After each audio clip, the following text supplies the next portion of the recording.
Hi guys, so today I'm going to show you how to use the circle of fifths. So the circle of fifths has been like this. I know for a lot of people it's a mystery and some people really get it. But I'm going to show everybody here today a couple things about the circle of fifths that's going to make it a lot easier for you to use it. So check this out. So first off, the circle of fifths is a circle. Ta-da! Here is the circle. All right, so very simple. It's a circle and it has all the major and minor chords on it. So if we look at it, if we look at the top, okay, and basically this is supposed to be like a way to understand how we transition. Now, if we start, let's start with C. I'm going to circle the C here. So C, this is the C major. So the way this works is that when we go this way, we're going to add a sharp for every note that we come across.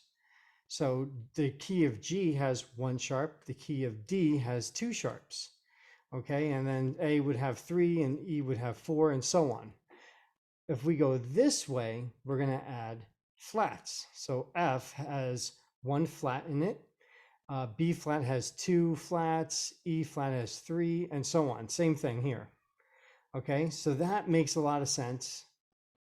If we're understanding a key signature, if we're looking at like a piece of sheet music.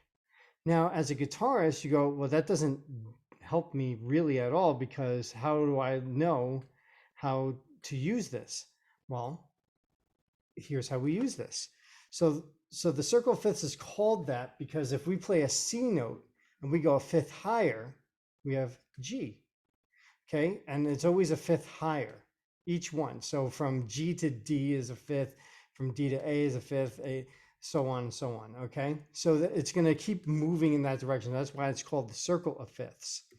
So C major and its relative minor key, which would be A minor. So memorizing this is kind of tough because it's a lot to take in all at once. But you have your relative minor keys for each one. So if we're playing in D major, we could play in B minor and it would be okay. So let's take that as an example real quick. So let's say we're playing in D major, right? Here's our D major chord and we're just strumming around in it. And then we say, hey, let's create a melody with that.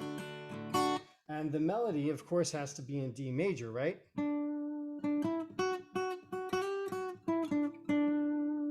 Well, we say, okay, that's a nice D major melody. But we are also kind of in the same key of B minor. So could we play a B minor melody there?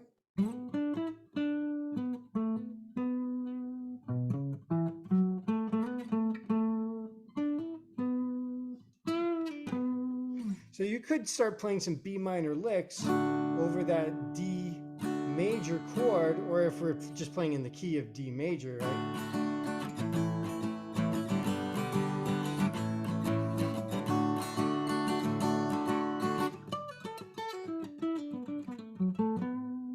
And you see how that B minor lick works out pretty well with that. All right, but now here's a real kicker.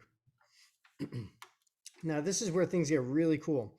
So this is something none of my teachers ever told me, all my music theory teachers never taught me, but this is something I got out of just looking at this circle, which was that if we play a C chord, okay, so we're playing this C chord. And now if we look to the chord that's to the left of it, which is F, and the chord to the right of it, which is G, we actually have a chord progression there. We have F, C, G.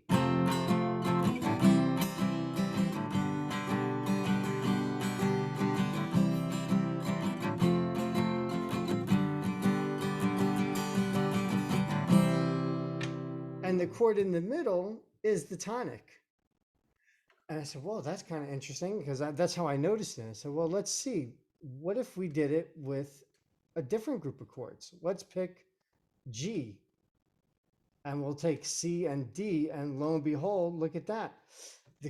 The chord in the center is always the tonic. So we have our C, D, G. So we can look at this now as, okay, so now we have our three major chords that we can use, and that center one is the tonic. And that works the whole way around. Now here's the beauty of this. So let's pick D, A, and E. Okay, so we're going to pick D, A, and E. So we're in the key of A major, right? Because the A is in the center of these three. So we have A,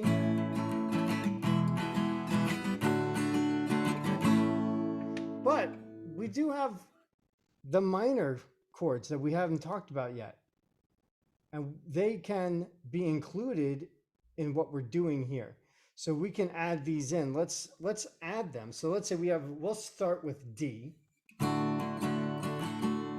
We'll go to F sharp minor. Sounds good. Now let's say we go to C sharp minor. E.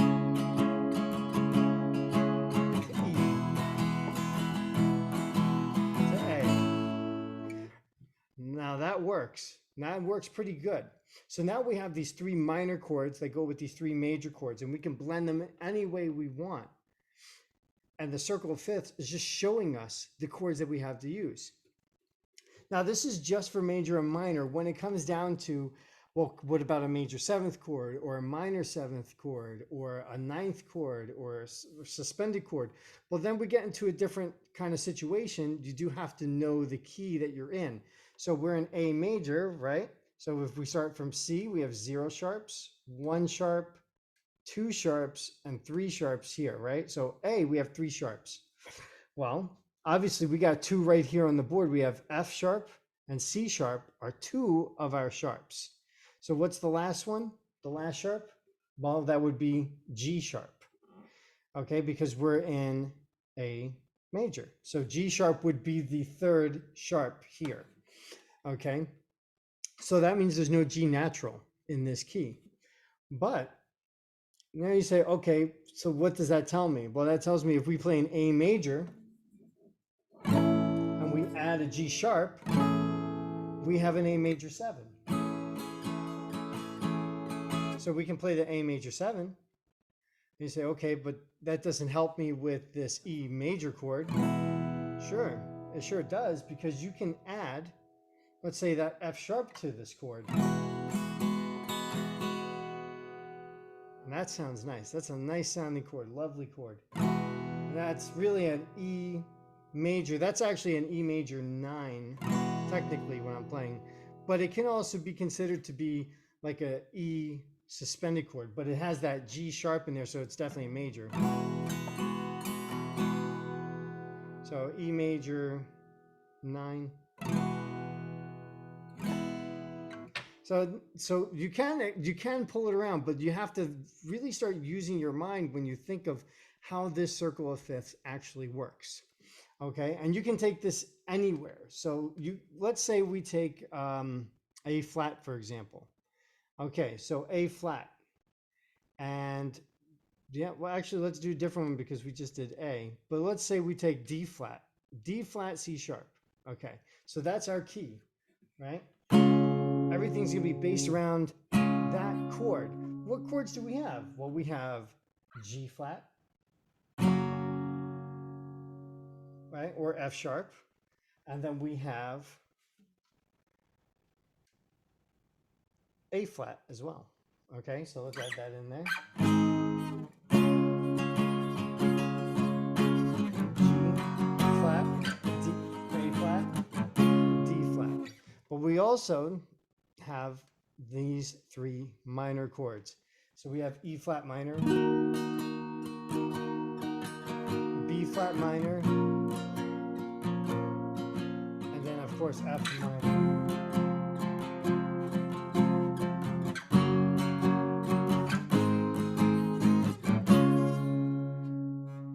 Nice. So that's all I wanted to show you guys for this circle of fifths for today. Okay. I hope that you found this video very helpful.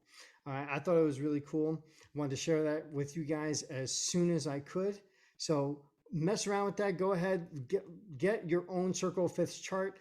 You know, play around with it, mess around, come up with some really awesome stuff. And when you do, go ahead and comment that in the comment section below this video. I'd love to check out what you create using these concepts. All right, so make sure you like this video if you found it useful. Subscribe to the channel so that way you can stay updated on all the videos that come out. Thanks for watching. I'll see you guys next time.